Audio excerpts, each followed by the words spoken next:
Welcome back to the Deep Dive. Today we're going to be diving into something super interesting, the intersection of big tech strategy with global economics. Yeah, big picture stuff. Exactly. Yeah. And specifically, we're looking at Microsoft's response on April 3rd, 2025 to the EU tariffs that the Trump administration imposed. Right. And you know what's really interesting about this is we're going to be using Satya Nadella's book, Hit Refresh, as a lens to understand this whole situation. Like a framework, right? To Yeah, understand. it gives us a really unique perspective, I think, to understand how Microsoft is approaching this and what it means for, the bigger picture of tech in 2025. For sure. And I think what we're going to try to unpack today is how AI and cloud computing, these core ideas in Nadella's book, Yeah, these are big themes in the book. exactly how they're being used right now to kind of deal with these economic challenges. And of course, for you listening, we want to make sure you quickly understand what's going on, what the key takeaways are, and what this might mean, down the line. So let's jump right in with Hit Refresh. Can you give us a quick rundown of the crucial ideas from the book that relate to this whole tariff situation? Sure. So Hit Refresh basically chronicles how Nadella really transformed Microsoft. And there's a huge emphasis on AI, artificial intelligence, Yeah. the Azure cloud platform, Right. and empathetic leadership. Okay. But one of the core ideas is that AI has the potential to solve some really big global problems. Okay, interesting.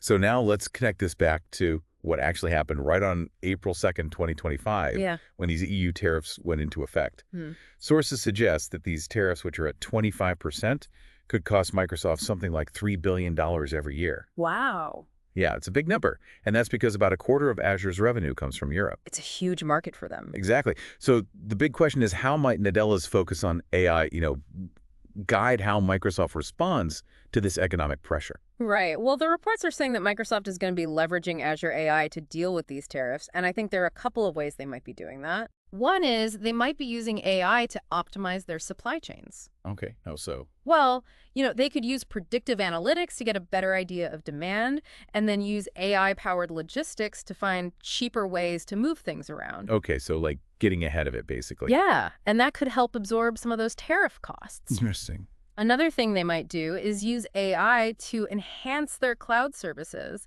specifically for their EU clients.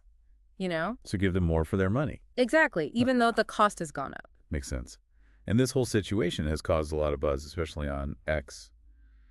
What are some of the reactions you saw there? Well, there were a lot of different opinions. Oh, One of the main concerns that people had is whether Microsoft would raise prices for cloud services. right. Well, consumers and businesses have to pay more because of these tariffs. Exactly, that was a big worry.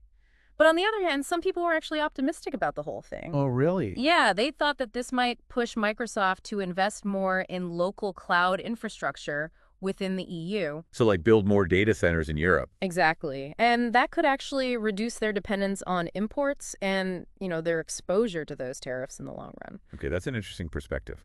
It kind of flips the script. It does. So zooming out a little bit, what's the bigger economic picture here? Is this just an isolated trade issue, or is there something more to it?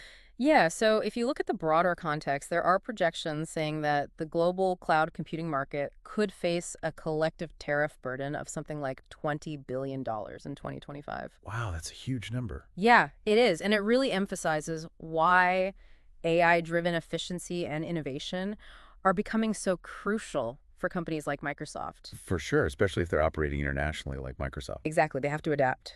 And it seems like Nadella's leadership in pushing that AI and cloud-first strategy at Microsoft is really relevant here. Yeah.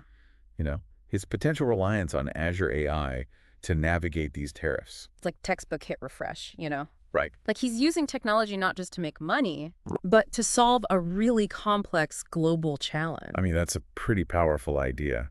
And it seems like a lot of people on X agree. Yeah, there are a lot of comments praising his innovative approach. Yeah, it really highlights how important this moment is, both for tech and for the global economy. For sure. This whole situation on April 3rd, 2025, it really shows how interconnected technology and global trade have become. Yeah, there's no separating them anymore. And it actually reminds me of some of our past deep dives on the impact of tariffs on other tech companies. Like Tesla and Apple. Exactly. It's a recurring theme. And I think the way Microsoft deals with these EU tariffs could have a big impact on the cloud computing industry moving forward. Yeah, it could set a precedent for sure. So to wrap things up, what does all this mean for the average listener? What's the takeaway here? Well, I think this deep dive shows that technological innovation, especially in AI and cloud computing, Yeah. is being put to the test by real-world economic policies. Right, it's not just theoretical anymore. Yeah. Exactly. And it highlights the potential of AI to solve these big global challenges like trade disputes. And the reactions we saw on X, from worries about price increases to hopes for more local infrastructure, Yeah, they show how these events can have a ripple effect. absolutely. And here's something to think about as AI gets more sophisticated and its applications grow. How might events like these EU tariffs speed up or even change how AI is developed and used in other industries facing similar global challenges? It's a really fascinating question to consider. For sure. Thanks for joining me today for this deep dive. It's been a great conversation. My pleasure. And to you listening, thanks for tuning in. We'll see you next time on The Deep Dive. See you then.